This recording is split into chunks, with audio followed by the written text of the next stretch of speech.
Welcome back to another episode of Podcast P, presented to you by Prize Picks, a Wave Sports and Entertainment original.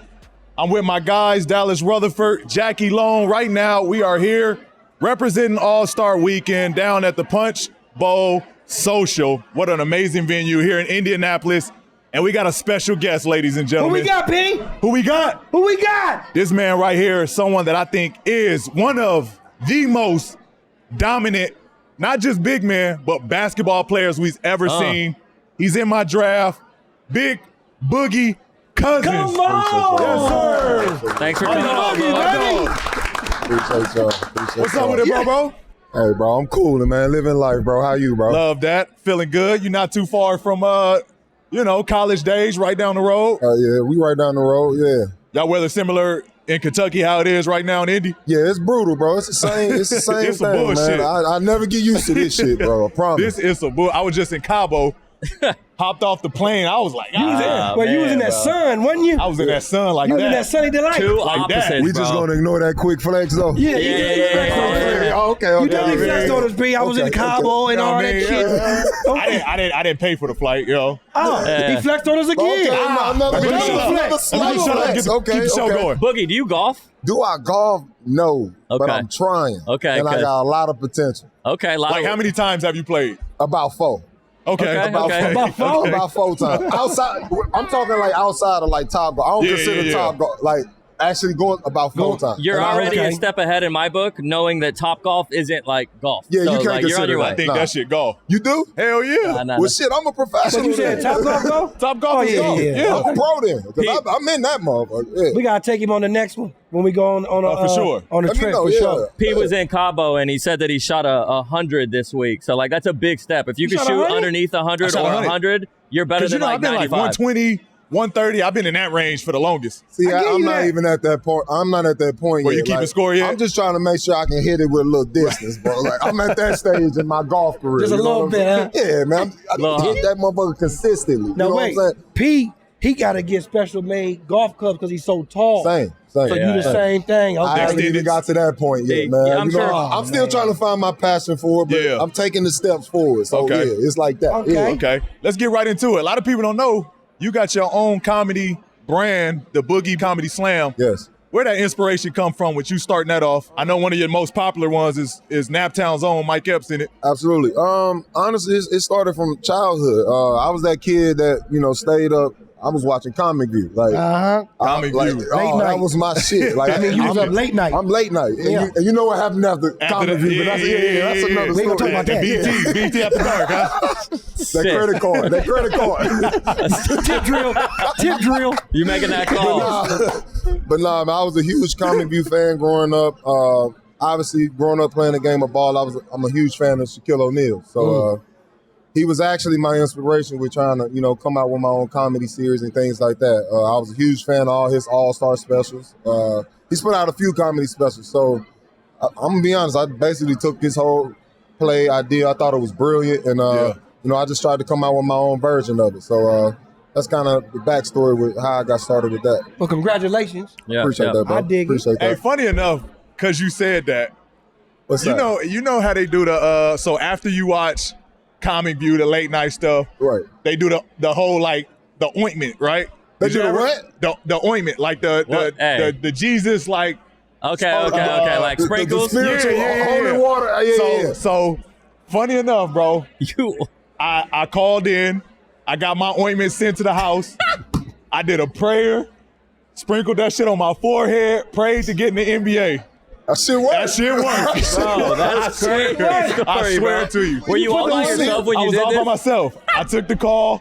You still got that shit? Nah, I ain't. I'm about to that was be years like, You ago. really put this shit on your forehead? I put the shit on my forehead and was Young praying Paul like, man, I George want to get to the sprinkling NBA. himself. I wish God, That's please. hilarious. Hey, God is good. And it's God is funny good. that you brought that up. That's crazy. God is good. And my ass was skipping over the commercial. Shouldn't have paid attention. You messed up on that one. Oh, these motherfuckers scamming, man. So, Nah, you Boogie, it's obviously All-Star Weekend here, and you were lucky enough to be an All-Star 4 times throughout your career. Yeah. But your first All-Star was at the Mecca, Madison Square Garden in New York City. Walk us through, or walk a fan through, what that moment was like for you being selected for the first time as an All-Star. Honestly, my first selection came through being a replacement. It was for Kobe when he blew his Achilles. So I got in that way, but, at the end of the day, being an All-Star, you're an All-Star. Right. You know what I'm saying? Right. So huge honor. I was hyped, excited, all those things. And obviously, like, it being your first time around, you kind of got this expectation in your head of what All-Star Weekend going to be like. But it's usually based off what you saw and not being behind the scenes. So we get there, and I'm like, man, this is about to be a blast. I'm about to tear this city up. Man, it was so much work, bro. Oh, my God. Right. It was just media all day long. Then you go from the media, you got an event. Then you go from the event, you got a signing. From the signing, you got a meet and greet. From the meet and greet, you got a queue. And it's just every day is a stacked day. Dang. And you're ending your day with whatever you were coming here for initially, which is the dunk contest, the All-Star, whatever the case may be. By the end of the experience, I'm just like, damn, like it was nothing I thought it was in the beginning. Wow. And I'm like, man, and I've been on record saying before, like, we got to come up with a system to it doesn't really make sense because you're all-star, you've done all this hard work throughout the year, right? Everybody else in the league is rewarded by getting this break at home. Rest. Exactly. And you go do overtime work just to then go right back to the season and go be an all-star again. Right. So it's just like, it got to be some type of a Happy new medium rule or something. or a bend in the break to where we actually cater to the all-star. Right. But with all that being said, man, it was a dope experience. Like, I'm blessed to be able to even say I am an all-star. But it was a lot that came with it that I never expected, like initially becoming. Yeah. So. Well, speaking of your first All-Star, you just let us know that you replaced Kobe. Yeah. You know what I'm saying? Yeah. But you had two other legends on there that you played with, which was Dirk and Tim Duncan. Do you have any, favorite moments that you can share with us with those two particular? I got two, and it's crazy. Obviously, the first one is with Timmy D. I was a rookie. He humbled me. He humbled me quickly. Real fast. Oh, yeah, What'd he do, quick, man? bro. What'd he do? So you know me, P. If I'm having a bad game, I get myself going, but I'll just start some shit. Like, I got to get myself going. Like, walk by, I may just bump your punk ass nigga. Like, you know what I'm saying? I got to get myself riled up and going. Right. So Tim Duncan, I struggled against Timmy D early in my career, but he was notorious for when he went to contest your shot, he would pull you down by your shoulder so you wouldn't be able to jump. Yeah. So he would pull you down with one hand and use the other to block the shot. Wow. Ain't that cheating? That shit drove me crazy. I'm like, yo, ref, you gotta call this shit, bro. I'm shooting like 2 for 18, and this dude done blocked me 8-9 times. Like, so I finally just, I muscled up. I just started bodying Tim, and it started working, but it was excessive as fuck. Like, it was excessive, bro. Like, so I got me a couple baskets. Now I'm like I said, I'm trying to gas myself. Right. Old ass nigga, yeah, this young nigga coming. Right. Tim just looked at me like, didn't respond, just looked at me, was like, shook his head like this. So in my head, I'm like, damn, what the fuck that mean? Like, I'm like, this dude ain't gonna even say nothing back. Like, nothing. So now I'm now you confused. fucked up. I'm fucked up, bro. He contemplating on what he about to do to you. Tim ran off 18 straight. 18 straight? Straight. Fundamentally, too, I bet. Quiet, didn't say a word. After the 18th basket, smacked me on my ass. Good game, young fella. I just walked away. Just like that.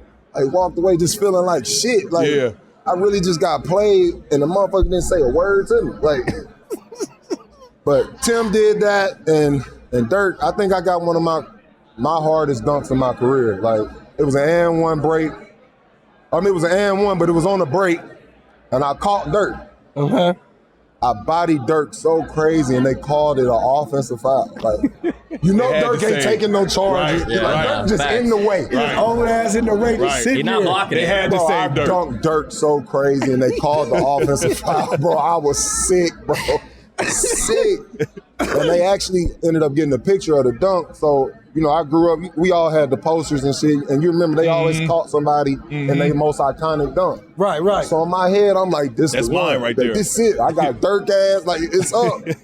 Took the picture, I see the picture, fire, bro. Yeah. Don't count. Don't even count. Doesn't even count, bro. When you explain it, Don't even count. Yeah, so in those 2 moments, like being able to, have those moments with those legends, it's always a cool thing. And you was young too. It's I was like, a baby, man. You got to learn from them, and it's like, come on, Tim Duncan and Dirk can't beat that. You dunked on Dirk. Let's just call it what it is. I'm Foul or no foul, ain't nobody gonna know. I'm taking that one, P. I'm claiming that, bro. Yeah. You can't take that from me. But that was a fun era though, because you got to see Kobe 4 times, Dirk 4 times, Tim Duncan 4 times. Like that shit, I wish I had. I mean, out east, I was seeing Brian and you know what I mean, different cats. But like the opportunity to see, those dudes. I mean, I was seeing KG, Paul Pierce, Ray Allen. I was seeing them 4 times out of the year. But for me, idolizing Kobe and those guys, like, talk to us a little bit about that. Like, you having that opportunity to see those dudes that often. Man, it was crazy. Honestly, I was stressed out because it was never a night off. Like, every night it's a legend. Out west, right? Yeah, out west it's a legend every night. But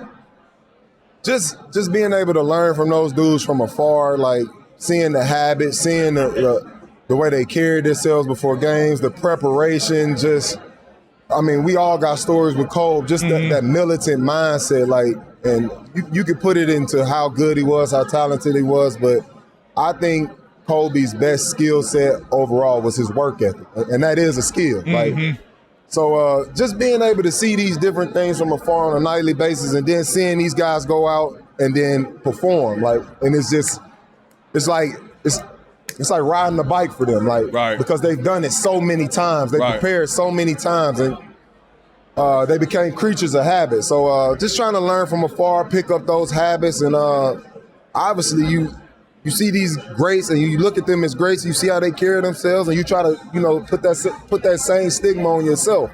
So I wasn't in the, situation where I could, have personal relationships with these guys. Some of them I did, some of them I didn't. I mean, that's just how this shit worked. Right. But the ones I did, like, I'm gonna take that to the grave because those are real opportunities. That shit you can't. It ain't no different than meeting Jay-Z and being able to, hey, yo, Jay, let me, what I'm saying?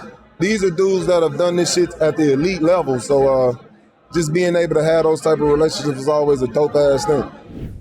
We wanted to take a brief break from this episode to let you know that Prize Picks has got you covered when it comes to helping you make some money during the NBA season. That's right. Prize Picks is helping me cash in, baby. Prize Picks is a daily fantasy app, and with the NBA season in full swing, you can select 2 or more players, pick more or less on their projected stats, and turn $25 into $250. Prize Picks is really simple to play. I can make my picks and submit my entries in less than 60 seconds. It's also that time of the year where many sports are happening at the same time. And of course, Prize Picks allows you to pick combo projections across all sports with specials, so you can support all your favorite teams while still cashing in. Look, I know for me, I've been cashing in. I don't know about you, Dallas, but we get that on another day. Be sure to visit prizepicks.com/podcastp and use podcastp for a first deposit match up to $100. And you already know what time it is. Cha-ching! Now back to the show. Boogie, I got to ask, just because we're on the subject of trash talk, but a clip that has always stuck out to me in your career, and again, physically you're very gifted and you would bring it to people, but when you were playing against Zach Randolph and the famous line of like, yo, where I'm from, bullies get bullied. Like, when he told you that, like, for a second, were you like, oh man, maybe that was the wrong one? Or like, what was that? Were you kind of like, oh, he's capping? Or were you like, maybe I should calm it down a little bit? Hell no. There wasn't none of that. Like, me and Bo is big bro. You know what I'm saying? Okay. And obviously, the camera called he said some slick shit. That shit was player. It was. I thought it was dope as hell. I'm like, damn, that was some good shit. Like, you know me, P. I'm always trying to say some slick shit. So he called me with some slick shit and it was dope. But, I mean, obviously being on the outside, you see that type of shit, you think it's way more than it is. But, I mean, that's just basketball. We talk our shit and we hoop. Like, some better at it than others. You know what I'm saying? Some guys don't take that route. Some guys do. It's just, that's how the league works. But, outside of that, that's just some hoop shit. Zebo had a fucking throwback game that night, so he was juiced up anyway. It was feeling good. Yeah, I put a 40 on his head, so it's cool. There we go. It worked out. It evens out. Yeah. Shout out to Bo, man. Sounded good. It came with a 40. Shout out Zebo, man. We do want to fast forward. We want to talk about All-Star Weekend 2017. you actually played a hell of a game that All-Star weekend. I remember that. You was with the Kings. You didn't get traded after the All-Star game. Right. You get traded to the Pelicans. Bro, walk us through what the hell that felt like. That had to be like hell of an emotion because I think it was in New Orleans too, right? Right. Well, all in all, I felt stupid as hell because it was like one of them situations where I felt like everybody knew what was going on except me. Everybody was looking at me, so it was just like, damn, what just happened? Something just happened. Yeah, and it's like confusion, and it's like I don't really know what to believe right now. And obviously, you caught up in the moment. It's unexpected, but I mean, in that moment of that video, I just had to tell them, like, just hold yourself together until we figure out what the fuck is going on. You know what I mean? But that shit was embarrassing as hell. But they ain't come to you at all. Like, I had no clue. I found out in that video. Right. When at the time, the PR guy, Chris Clark, I believe, some shit like that. So that's the guy you see come tell me in my ear, like. That's so weird. That's when I found out. That's fucked But up. I mean, I'm sure because you know how they do.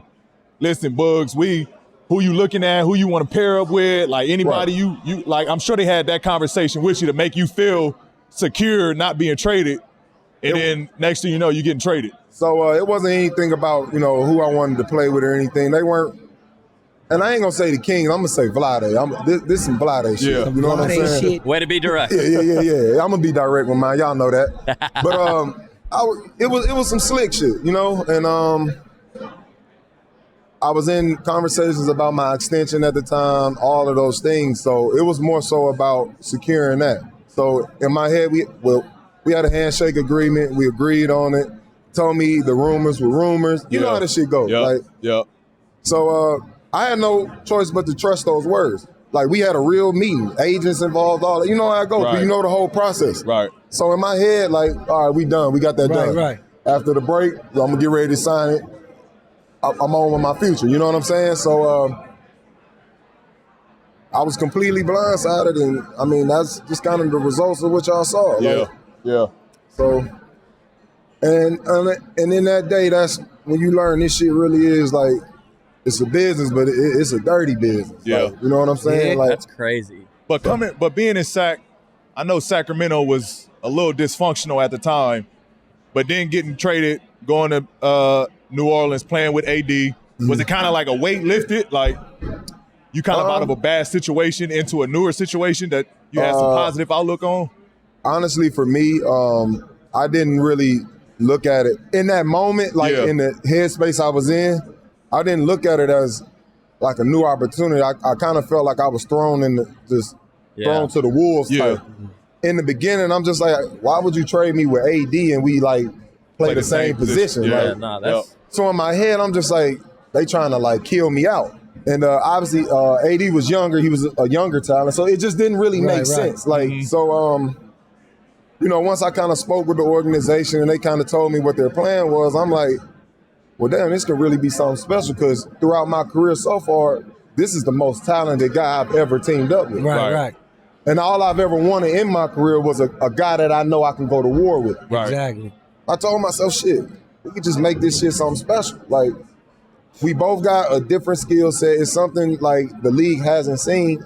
We had the perfect coach in Alvin Gentry who isn't afraid to experiment and try things. Right. You know what I'm saying? So I'm like, this shit can work. We had Drew Holiday. We all know what Drew can do on the floor. Amen. So I'm like, this shit can be something. Like, and in my head, I'm like, I know I got to take the back seat to this young bull because this is Anthony Davis. Like, you know what I'm saying? Right. So my whole mind's, how can I make this kid better? How can I make his job easy? Right. So once I kind of put myself in that mindset, it was a rough patch because it was a half a season in the beginning. Right.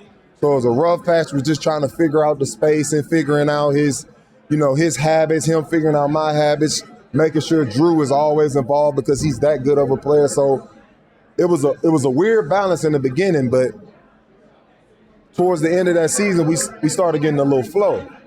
So ending that season, I believe we ended up being maybe 3 games out of the playoffs. Mm-hmm. So our season ended early, but with the way it ended, I'm excited for this. Like going into that offseason, I'm really, really excited for this. Like I'm like, we gonna do some damage, bro, and it's gonna catch motherfuckers by surprise. Right.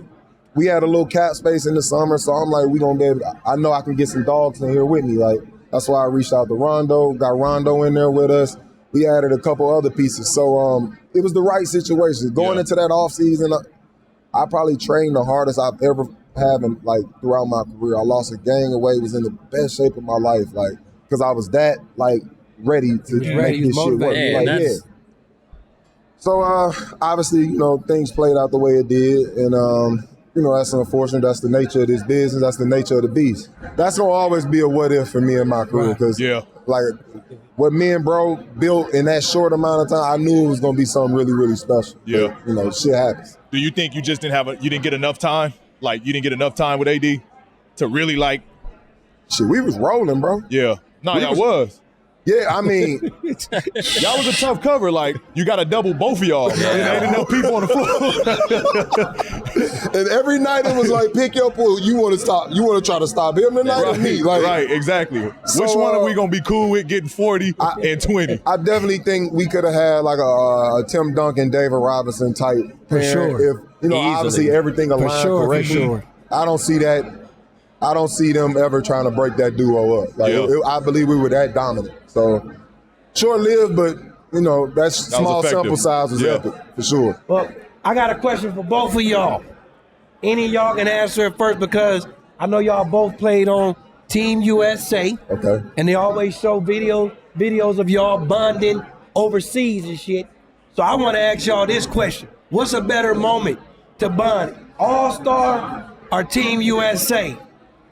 Team USA, easy. But tell the people, shit, don't tell me. I mean, for one reason alone, like Team USA, and I'm not going to discredit All-Star Weekend, but Team USA obviously has more meaning behind it. You represent your country.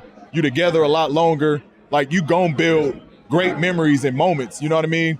USA is 2 days, and you out of there, and it's, you competing against each other all year long. And then now you gotta be cool for two days. Like, whereas Team USA, we going against everybody else. Crazy. You know what I mean? We competing against everybody else. Yeah. And you feel that. Like, you feel that brotherhood forming once you together and you going over and playing other countries. So, yeah, hell yeah, it's more fun. I thought we had a blast, like, bro. What about you? Just a boat. Yeah. What you think? I'm agreeing with P. I'm rolling with USA. Just everything he said. But honestly, it was better for me because it came with a huge responsibility. And obviously it's not as severe as going, to war or anything like that. But to go somewhere and be the representation of your country, that's like the ultimate honor. That's big, yeah. So it was a big responsibility that came with that. So the only way we knew we were going to succeed is if we had each other. You know what I'm saying? Yeah, and the worst failure of anything was to come back short of a goal. Like, ain't nobody trying to hear that. Like, you know what I'm saying? We knew that. Like, ain't nobody trying to hear that, bro. Yeah. So I'm rolling with USA for sure. For sure. Okay. Yeah. And I thought it was just cool because, like, you get to see how, like, this person trains. You get to see how this person prepares, like, what he eats. Like, it was so much shit that I was taking away. Like, let me add a little bit of that to what I'm doing. Yeah, straight up. So I thought that was, like, just a cool, like, environment to just learn. Like, we wasn't too big. I felt like for us not to still get better and want to learn from one another. Yeah. So, Team USA heavily weighed more than All-Star. It seems game. like with Team USA, it's a little bit more, competitive. And, over the last couple of years, All-Star has kind of had a lackluster performance from the competitive side. But just because you brought it up earlier, I'm curious, like, within the Team USA, as far as the media obligations for you guys, is it just more of a fun time with not as much media obligations? Because, like you said, All-Star, you're doing A, B, C, D. Is Team USA just less media obligations? We're here to hoop. We're here to compete. Is that kind of even more so why the Team USA is a little bit more fun for you guys? Well, one thing that kind of changes that is the fact that we're in a different country. Right. So the media that we're accustomed to here or All-Star Weekend, all the members ain't getting out there. You know what I mean? It's only the top dogs of the media game that's going to be able to follow us, like, internationally. Right. So when it comes to the media, it was more so. It was way more chill. Like, it was way more when chill. I think about it, it was way more chill. And it was more so like we get selected on different days. Like, exactly. One practice it may be KD, Draymond, and Steph, and then they don't have to do it for the rest of the week, and then it's another group, and they kind of alternated like that. Because you got to think, it's so many of us. You know what I mean? Yeah. The million. So it wasn't like we were, like you said, it wasn't like we was doing it every day. Right. It was they might have it, then we might have it, and then somebody else might have it. So it was kind of like just piggybacking. But then you got to think, like, these people don't ever see us. Yeah, no, it's Right. probably got to be crazy though. Yeah, like, you know what I mean? Like, but it wasn't. It wasn't. But in the same sense, it's like, okay, this person had his time with us. All right, cool. They got their little sound bites or whatever. All right, now let me go talk to P on this day. Yeah. You know, so Crazy, it was. bro. They did a good job of making sure that shit wasn't Yeah. too much. I got you. That was dope.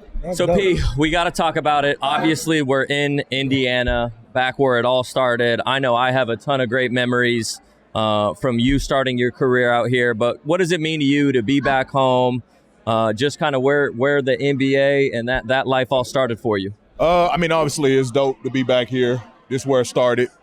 9 All-Star appearances. I mean, appreciate that. Yeah. Appreciate that. Turn it 6 upside down. It's a 9 now. No, I mean it's cool. It's cool. I mean, I got some booze earlier today.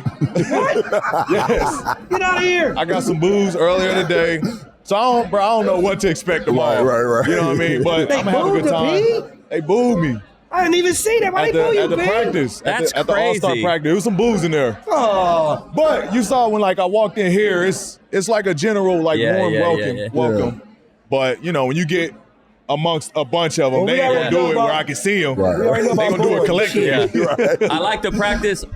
You know what I mean? Yeah, it's You know what I mean? crazy coming out. But Boogie, kind of touching on what Paul said, like when you got traded from Sacramento, what's it like coming back to the team that you originally were playing for? Because obviously you guys were both involved in the communities in Indiana and Sacramento.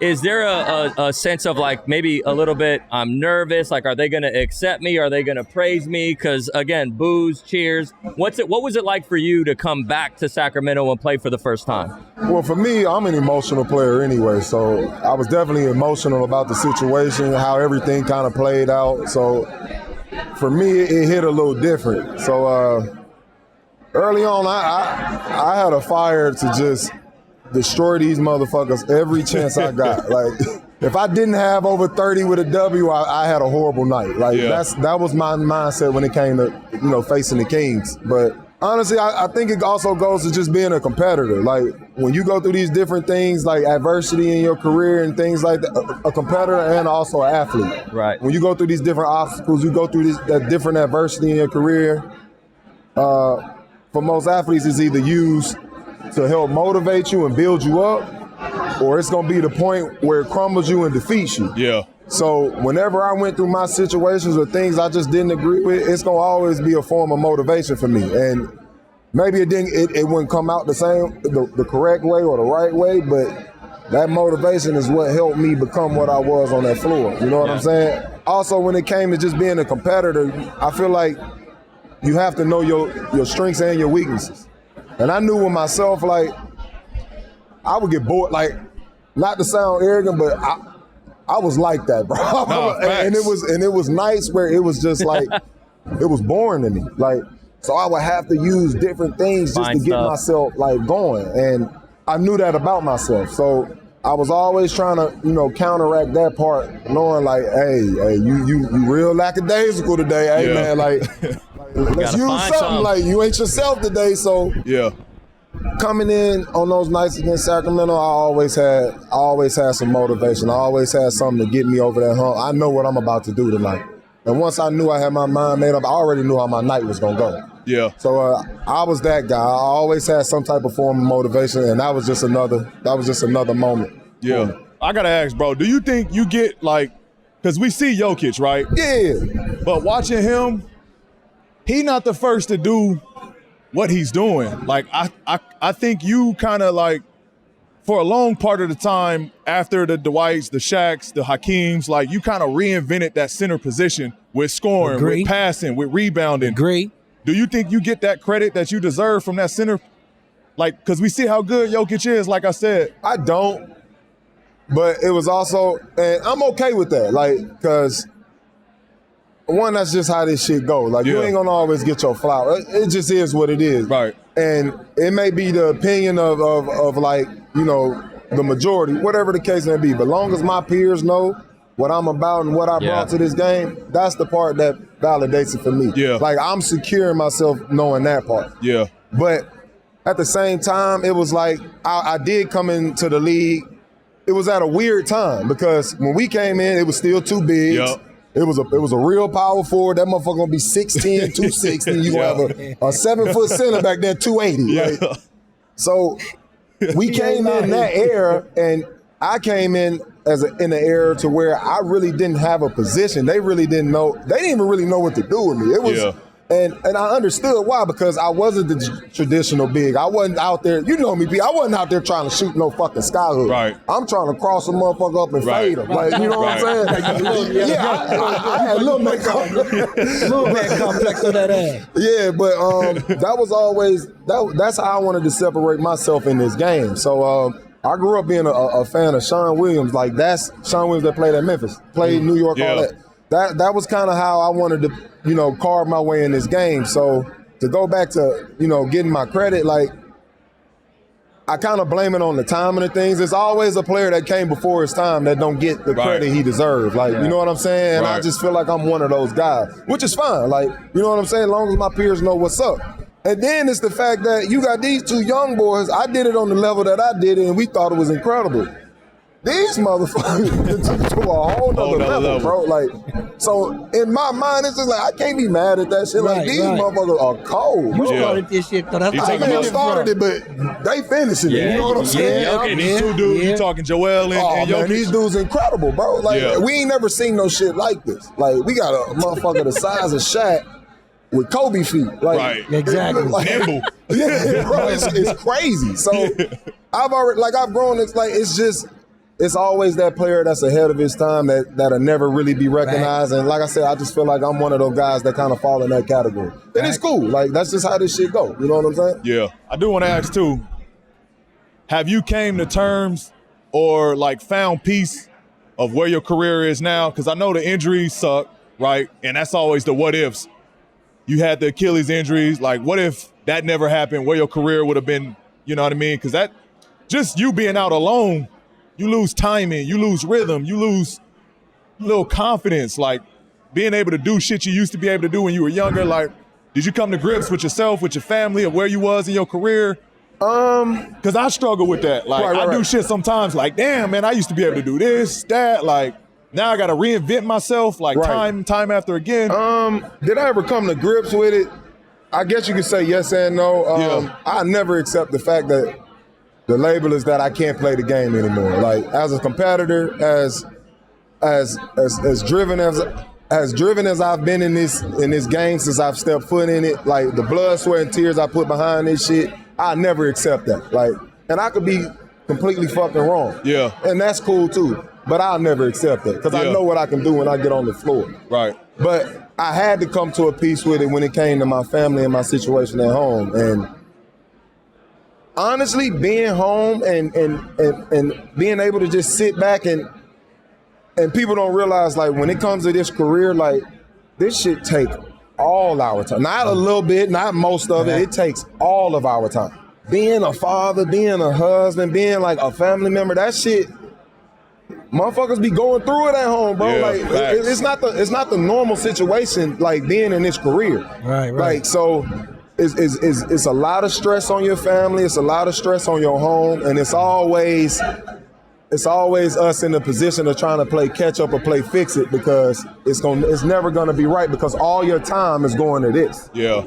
You know what I'm saying? Right. So me being home and me being able to just, get my household under control, like, set the standard, like, being an everyday dad, like, that shit meant the world. Like, just being able to wake up, take my kids to school, pick them up, like, I wasn't able to do that shit in my career, bro, because we always gone. Yeah. We always got practice, always something else. We got to do this here. Can't make it to everything. So a lot of shit, as far as being a family member, gets put on the back burner. And not because you want to, it's because you have to. Like, you have to. Because at the same time, you the breadwinner, you taking care of home. You know what I mean?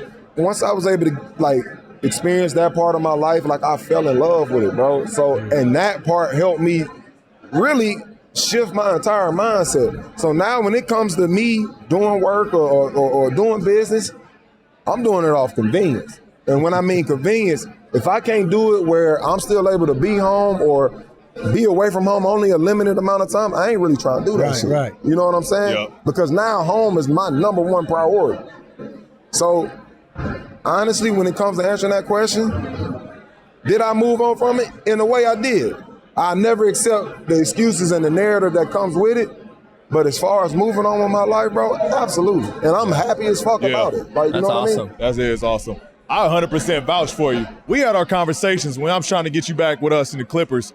I 100% vouch. He can still hoop. He's still one of the best bigs. When you was out there, still demanded double teams.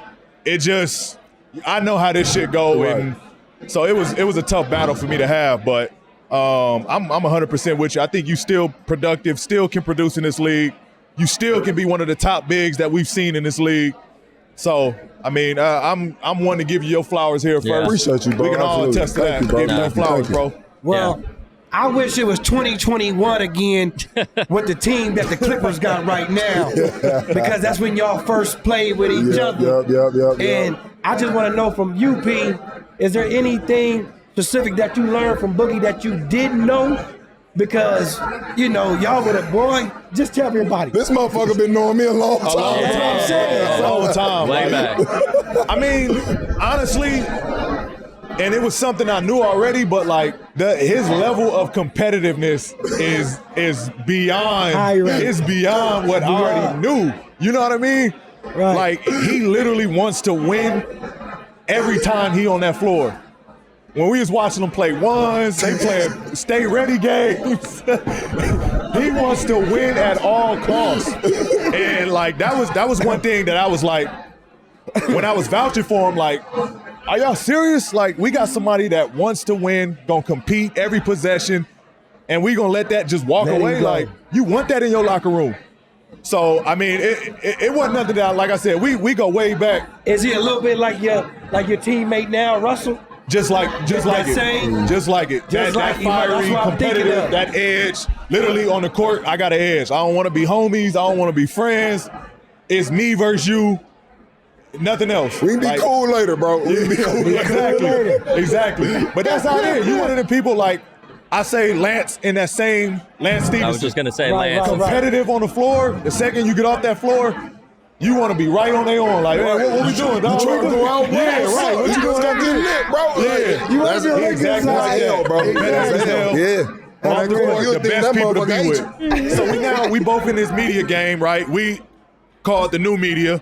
You got your show with Rachel Nichols, the Bully Ball. Mm-hmm. Talk to us now. Like, did you always envision yourself being a part of the media and doing the podcasting and this media space? No, P. Hell no. It's new. I never imagined this shit at all. And I'm going to say it kind of stemmed from, I would say, like a trauma aspect. Like, you know, being in this career, being in this league and shit, you don't get to really control your narrative. You know what I mean? Like, in a way, you could say this shit is like scripted and all that. And what I mean by scripted is like they create their characters, right? In a way, if that makes sense. So, shit, you might be the bad guy this movie. You know what I mean? Right. And I know you can testify to that because it's been a time where P was at the top of the mountaintop, and then it was days where they shitted on this guy like he was the worst player in the league. Right. So, and that's what I mean by controlling the narrative. Like, this motherfucker has been cold since he stepped foot in this motherfucker.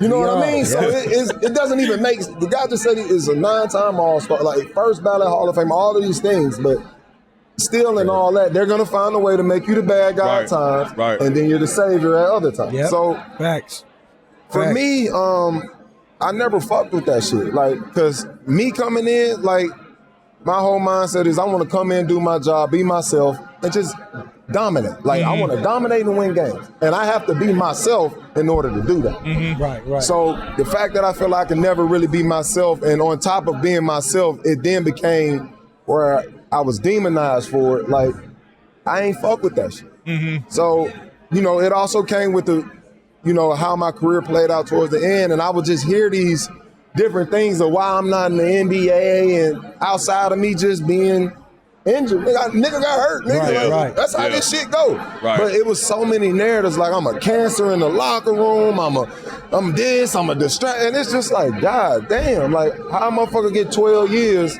and he all of these things. You know what I'm saying? Motherfuckers don't make it that long in this league if they any of that. Right. You know what I mean? Right.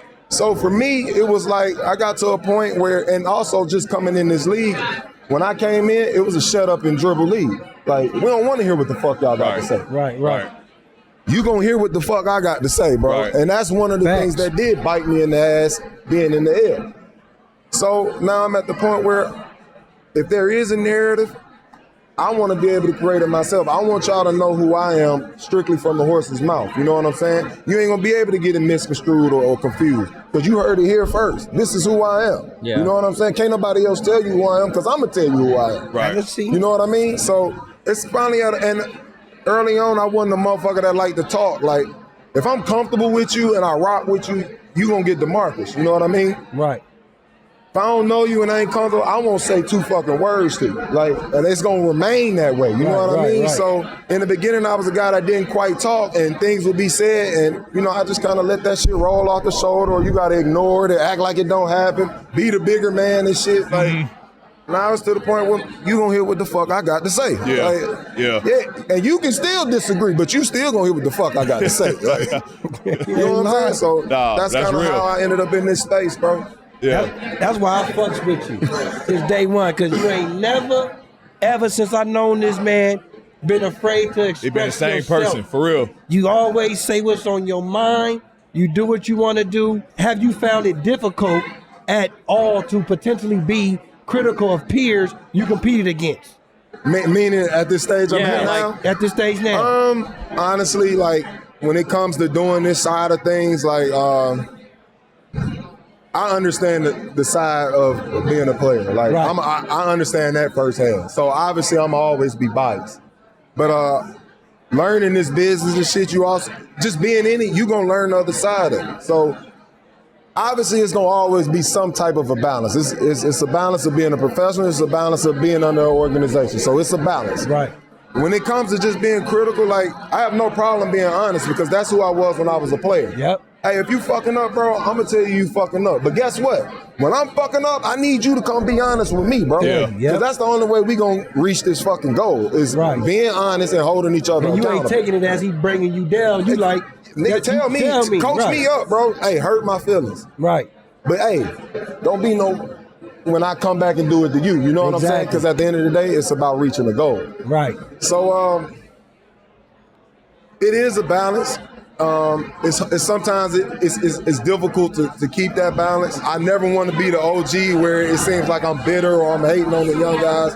That's never my purpose. I want to uplift all these young dudes. Yeah. I want to drop as much knowledge as I can to all these young boys. I want these dudes to succeed. I want them to figure out this game because it is a game within the game. Yeah. You know what I'm saying? And my mistake shouldn't be yours, or his mistake shouldn't be yours. You know what I'm saying? Right. And that's also our purpose with, you know, moving through this shit. You always got to help the next young nigga up. You know what I'm saying? Facts. So, like I said, it's hard trying to find that balance, but when it comes to it, my intentions gonna always be the purest. Shit, and if I am talking reckless, then it's probably something we got to figure out anyway. Yeah. You know what I'm saying? Exactly. So, but for the most part, I'm here to uplift these young dudes, man. I'm here to tell our side of it. I'm here to help control their narratives. Yeah. And we got to get away from that old school shit because that shit outdated and it need to be updated, bro. Yeah, even man. our iPhone get updated. Yeah. You know what I'm saying? And it's time for this shit to be updated. Right. And that's just where I'm at with it. And Boogie, one thing, like, I don't know if you've ever thought about this, but you mentioned young guys. But I think you're going to have an opportunity not only to encourage the young guys, but even, you know, guys your age of your peers. Because, you know, obviously, I think that you could still be playing in the NBA. And for whatever circumstances, you know, you're not. But I think that's going to be a huge opportunity for you. And as one of Paul's regular friends, I can't really relate to P on everything. You know, I can only be as much of a friend as I know how. So when I see stories of guys like you, who you guys do have a relationship, coming from P's like childhood friend, I'm glad that P has people like you in his life because there's going to be a time where he's going to go through some of those same emotions that you were just talking about. So I think that you're going to be able to help out not just the young guys, bro, but even people like P Absolutely. and be able to give some guidance and stuff like that. Absolutely. So just something I think that's awesome. That's a great point. Yeah. Absolutely. Yeah, I agree. Have you ever thought about getting into coaching?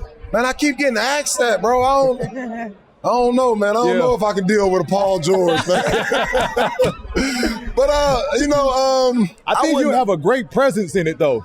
Yeah, I wouldn't shut the door on it, but where I'm at right now, probably not. Like later on in life, it's a possibility. Sports? Yeah, they do. Yeah, it had to be league. They're gonna have to. They're gonna have to in my house, and it's not because I want kids them. gonna have to play sports in his house. Yeah. And it's not because I need them to go be a professional. I believe in the structure and the discipline that come with sports. So you know what I'm saying? Okay. Like I'm big on that part. So I want that for my kids. Yeah, so that's dope. My kids gonna play sports. So it's gonna be some type of sport. Some type of sport, exactly. Lil P gonna play too, ain't he? Yeah, my little George. man. He's Yeah. Lil P, Lil Paul My George. son 2 years old, but man, he love hoops. For real? He love That's hoops, hard, dog. bro. Like all That's day. hard. That's he played hard. all day. That's hard, bro. Celebrating, he'll go dunk like Paul George. He doing all type of shit. He got an iPad yet? Yeah. Which one he love more? He, like, I tell people this all the time. He don't watch cartoons. He want to watch highlights of basketball. You got a special. You got a special one on your hands. He's sick. That was Scooby-Doo when you trying to watch the NBA Finals You know how you got to 1996. put the tunes on and sit them at the table to eat. Right. Nah, I want to watch basketball. He going to the league. Yeah, and he'll just sit and That's hard. he'll eat, and when he'll watch me, like I put on Kobe stuff. If we dunk, like That's he's that holy celebrating. water. Yeah, We gotta get. I might need to sprinkle myself. I need to go get some of that, bro. That's that holy water. Still working. We all, Jackie, we need to get on that. Hey, can y'all give me that shit? I need From some of that, podcast bro. T to the Clippers. Nah, I'll put that shit right it is here. dope. It is dope. Please give me that today. Yeah, that's crazy. I love That's that. it. Yeah. That's some It's good dope. science, P. Right, Yeah. right. I know you still hooping. You playing over in Puerto Rico. You played in Taiwan. Talk to us about that experience playing over there. Man, that shit different, bro. That shit different. And Which way? honestly, it just gave me a brand new perspective on hoop in general. Like, I was blessed enough to be in a situation where, I came up through high school, I did my 1 year of college, went to the NBA. Yeah. Like, Right. that's as perfect of a route as it'll ever be with becoming a professional athlete. Yep. So you hear the stories and you meet these different guys that have gone through a completely different grind. The Pat Beverleys, the PJ Tuckers and guys of that nature. And you hear the stories and you can hear it, but you can't really feel it or understand it completely. So me then going to the other side of shit, I just got a brand new respect for this shit in general. There's some fucking dogs overseas, man. Like hoopers. Yeah. Like real life hoopers, bro. Yeah. Like That's why they need to hurry up and start add another team. Add more? Yeah, y'all need, if they got all these players overseas All and all this this talent. stuff, Vegas can need a team.